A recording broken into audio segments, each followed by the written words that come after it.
Hey everybody, welcome back to my channel. Welcome to today's video. First off, if you're new here, subscribe to the channel so you can get more of me. Today we're going to be doing a full unboxing of the new deck of Scarlet, and this one is for the month of November and December. Yes, I know I'm a little bit late, but there's been other things going on like cooking for Thanksgiving. If you guys haven't seen my Vlogmas, also go check that out. They're all little short videos, less than a minute long. They're really cute and they're up on my channel right now. There's a whole playlist of them. So go check out my Vlogmas. That's what I've been doing lately. And we're gonna get into this box of Deck of Scarlet right now.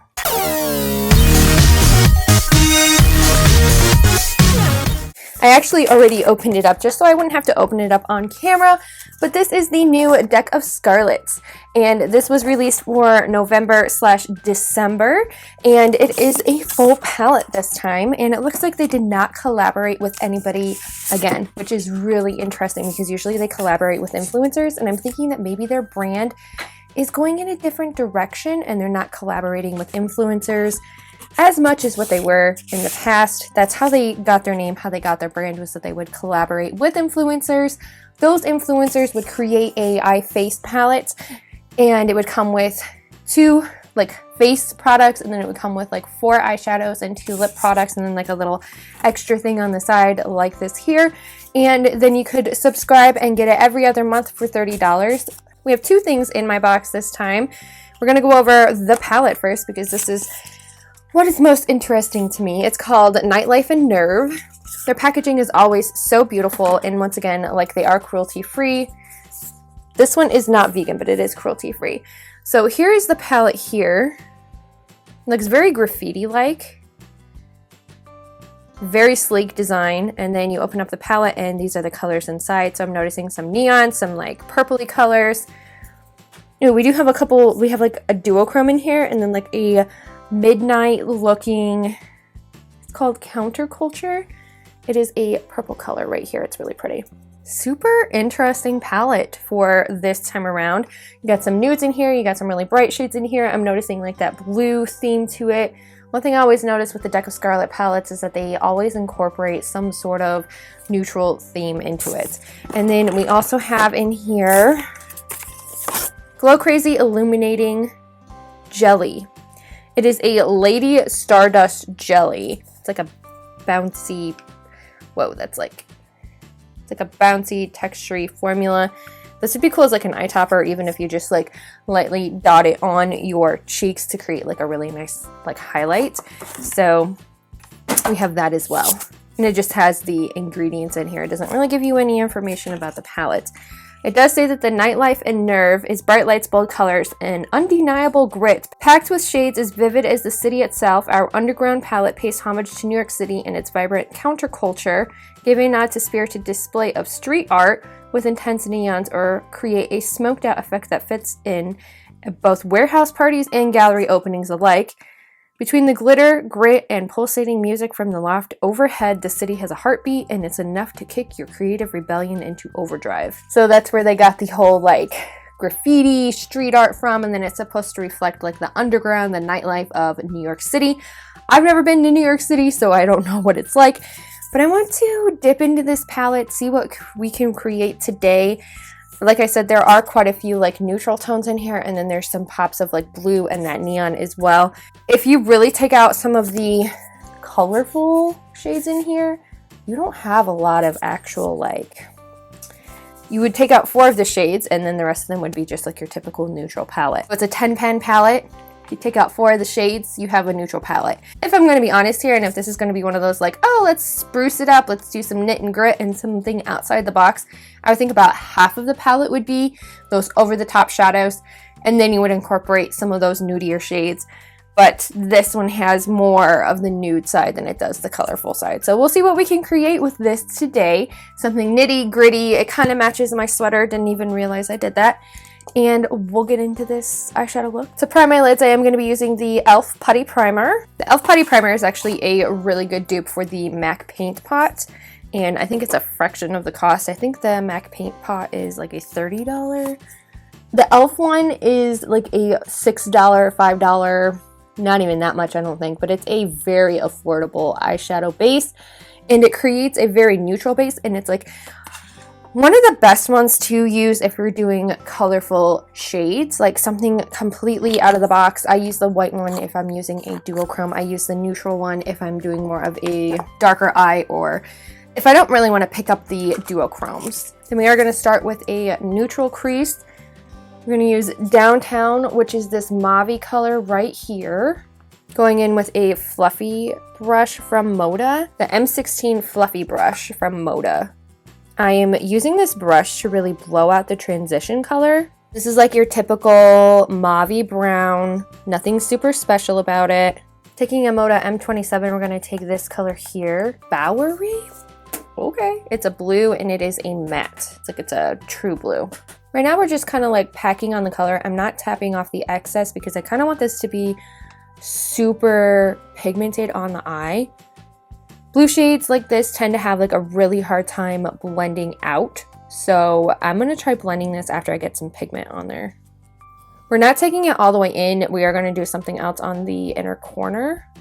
Now that that is like packed on the eye, we're going to take a blending brush and I'm just going to smooth out the layers a little bit, the in between. Layers. We're going to smooth out like the transition shade and the blue shade. I'm using an alter ego brush. This is the number 3 and we're going to blend this together. This is a clean brush. This should help like the blue blend into that mauve brown. It looks patchy on my eyelid, very like certain areas are more pigmented than others. That's why I laid it down so thick. Maybe next time I'll go in with a lighter hand and I'll just like build it up slowly. Honestly, just thought taking the hot and heavy route would like definitely get me somewhere, but I guess not. It is a very pretty like sapphire blue though. I am enjoying that. Taking a Profusion brush. This one's kind of like it doesn't have a number or anything on it, but it's kind of like their one that comes with all of their like their huge eyeshadow palettes. It's like their standard one, and we're going to dip into Limelight, which is the green shade here. This is also a matte shade. We're going to see how this builds up. We're putting this on the inner corner. I'm using a fluffy brush because I want to blow out that color on the inner. I want to blow out the color on the inner corner. I can't talk today. Well, she's pigmented. Part of me also wants to see if this kind of like dusts away into that blue shade, because obviously blue and yellow make green, so it's very possible that it could just like disappear into that blue. We are bringing it up a little bit, kind of like into the crease color as well. I like how it like looks electric.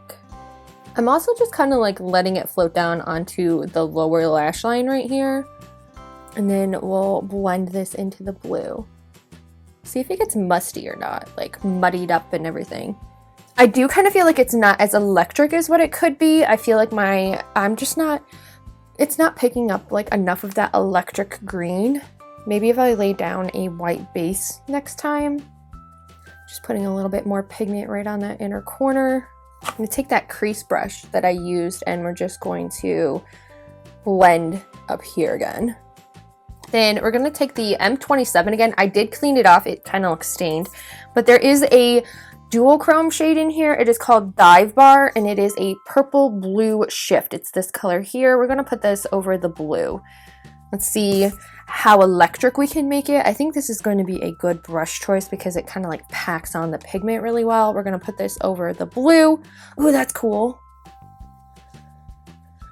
That's pretty. So instead of it being like that purple, it like turned it ice blue. That looks fantastic. Like that is totally ice blue. That's so pretty. So I am taking that duochrome shade, putting it in the lower lash line. Not experiencing any fallout either with this. This is so pretty. It's doing like an icy blue purpley shift and I really like that. That is so pretty. So we're taking that brush that I used to put the green on and we're just going to blend the icy blue and the green. I'm going to take that brush and we're going to use Bottle Service, which is this shade here. It's like a champagne shade. I'm just going to put a little bit over the green just to see how it'll shift that way. Maybe it'll add a little bit of inner corner highlight. It kind of turned it more goldeny, but that's okay. Actually, this eyeshadow look goes really well with the shirt I'm wearing today. So we're taking, again, the brush that I used for the crease, and we're just going to blend away any of harsh edges. We're going to blend away any of the harsh edges in the crease. For inner corner highlight, we're going to reach into my Essence Pure Nude Highlighting Palette. We're going to be using this shade here. I think this will be the best for inner corner. Just a little bit of something, and then we're also going to put it on the brow bone. I actually dipped into this as well. I love the shift that the blue has. Like, that is so pretty.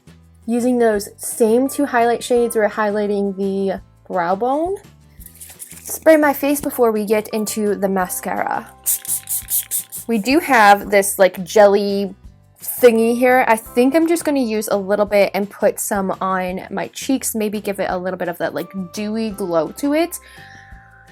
Not really sure how this is going to work. So we're going to take my beauty blender. This is my Papa beauty blender from Shop Musée, and we're dipping this in here. Close that up. It just looks nasty. It looks like slime. Like, that's what it looks like. I think this would be a really great like eyeshadow topper if you guys can see like how pigmented it is on the beauty blender. Like, it is very pretty. It's just a little bit over the top for me. I don't really like gel that much on my skin. So we're patting it on with the beauty blender. Like so. That is really pretty though. And then tapping it out with my finger. It's like too thick to be used as like a highlight on your face. Like, this is way too thick. I'm thinking that it'd probably be best used as like something for your eye. Like, this is kind of awkward. Let's curl my lashes real quick. I'm using a Revlon eyelash curler. I love this one because it has like little grippies in it. Grippies. It has like little grippy, like, I've never had an eyeshadow. I've never had an eyelash curler with like little grippies in it. And that's part of the reason why I don't like using eyelash curlers, is because I tend to like pinch my eye because it kind of like slips in my hand. So we're using the CoverGirl Exhibitionist mascara. I might go in and layer with a different mascara that I have open right now, just to kind of like separate the lashes a little bit better.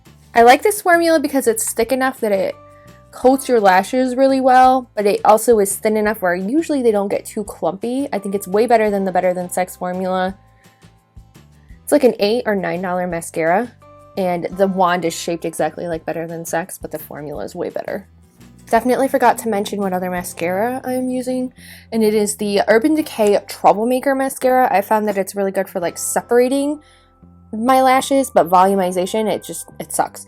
So I've been kind of trying to use it in combination with some other mascaras that I have to kind of see how it goes. And so far, I kind of like this combination. It did fan out my lashes really well. I just feel like they're still kind of like spidery and clumpy. So here's the finished eyeshadow look with the new Deck with Scarlet palette, Nightlife and Nerve. You would think I would learn the name of the palette as I'm using it, but here is Nightlife and Nerve. This is the eyeshadow look that I created. I do like how the duochrome dive bar, this one here, transitioned the Bowery, this dark navy color into like this icy blue shift. And then the neon green, I want to try using that like maybe with a white base next time, see if I can get it to get a little bit more pigmented on my eye.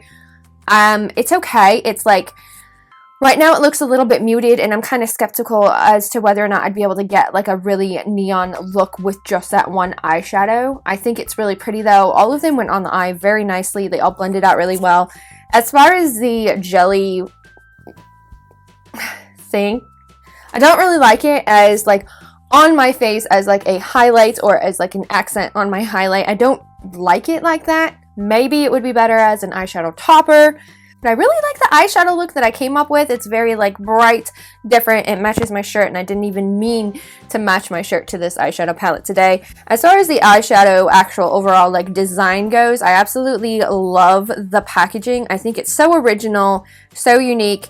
The way that they created it to look like street art is just phenomenal. I love that it's actually shimmery and it has like foil on the actual eyeshadow palette. And then when you open it up inside, obviously it has the full mirror, it has the 10 shades. And the only thing that I really just don't like about this palette is the fact that it has so many neutral shades in it. You could go to any store and you could get, you know, neutral shades, and then you could add a couple pops of color in there and you would have this palette. I think that if they wanted to make this palette stand out a little bit better, they should have definitely added in more of those poppy shades, less of those neutral shades, and it would have been better for it. Overall, like, I definitely wish they had taken out some of the neutral shades and they put in more like poppy colors. Like, you have this great green here. Actually, I would have loved to see like a duochrome green in this palette that went from like a green to a blue shift. That would have been amazing, and it would have definitely like complemented this and this shade and the blue shades that were in here. And they definitely could have used a couple more like uniqueness to this palette. And as far as like the extra thing goes, again, I really wish that they would have put like maybe a liquid liner in here. Like if they had actually done like a liquid liner that was silver, like the packaging, like the actual like palette packaging, like a silver liquid liner, like that was like mercury on your eye. That would have been really cool with some of the shades in here, especially like the dark blue shades. If you had like a silver eyeliner, like that would have been absolutely perfect. Or if they did two where one was a gold and one was a silver shade. Or if they did a trio of eyeliners, like silver, gold, and bronze, or rose gold or something, that would have been awesome. And I think it would have made this palette look a lot better, more glitzy, more glam. Or if they had that added in like a like metallic glitter liquid shadow, that would have been awesome too. Or even just adding in something that isn't like this weird like textury, glittery, like I don't even know, it's like a gel, but I don't even know if I'd want to put this on my eyes because it's just like it's iffy. It's up there. I think every single time that I get a deck of Scarlet, I'm like, this one, like their quality has been going up. It's been getting better. I've been noticing that a lot of their shades have not been like washing off on my eye like they used to in the past. And I have been noticing that their shades have been getting better, and like their actual color stories have been getting better. And I like that they're actually becoming more original and they're exploring into like duochromes. I've had quite a few duochromes in their past couple of palettes, and they've been so pretty. And this one, there is a duochrome in here. I just wish they would have more duochromes, or even a multi-chrome if they would venture into that one. Multi-chromes are like the thing right now. It's not worth $30 to me just for one 10 shadow palette. I can buy a ColourPop palette that's 9 pans and pay $12 for it, and it has better, it has the same quality as this. Sometimes ColourPop actually has better quality than Deck of Scarlet. Their quality is about the same. The mattes blend out well. The foils are beautiful and pigmented. Sometimes Deck of Scarlet's formula is really finicky though, whereas ColourPop is pretty on par with all of their formulas for their eyeshadow. So like I said, I could buy a 9-pan palette, spend $12, and this is a 10-pan palette, and it is $30, and it came with this weird, nasty gel thing. So yeah, those are my honest opinions. This video is not sponsored in any way. I do pay for the Deck of Scarlet subscription that comes to me once every 2 months, so I will be receiving my next palette pretty quick here because it is the end of December pretty much already. Wow. Subscribe to the channel so you can see more Deck of Scarlet reviews. Not a lot of people do them anymore, so they have been like highly requested here on my channel by you guys. That's why I do them. So definitely subscribe to the channel for more Deck of Scarlet unboxings and reviews to see if it really is worth the price that you pay, or if you should skip. All right, I will see you guys in my next video. Make sure you subscribe. Bye! My teeth are shifting due to my Smile Direct Club aligners and like